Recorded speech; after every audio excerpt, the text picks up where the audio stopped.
To take advantage of the latest features in VideoStar, you'll want to update to the most recent iOS version. To check which iOS version you're currently running, or if there is an update available, first make sure your device is connected to Wi-Fi. Also make sure the device is backed up. To learn how to do that, check out the How to Backup Your Device tutorial. Now go into the Settings app. Tap General, then Software Update.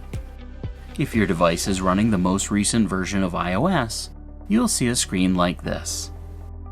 To manage automatic updates, tap here. In order to be installed, iOS updates first need to be downloaded. Choose between automatically downloading the update and save the installation for later, or both download and install. With both enabled, updates will automatically be installed when they become available with your device locked and connected to a power source.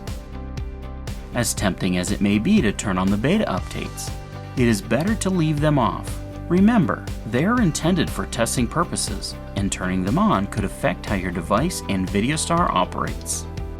If an update is available and has not yet been downloaded, you'll see a screen like this. Tap Update Now to download the update. Once the update has been prepared, choose between Install Now or Later.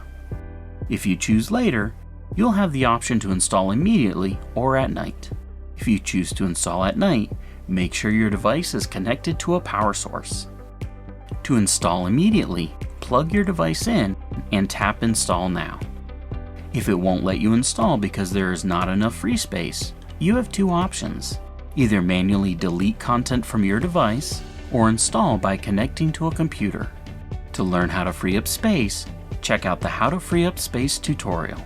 Or to learn how to install the update using a computer, check out the following link to Apple's support page.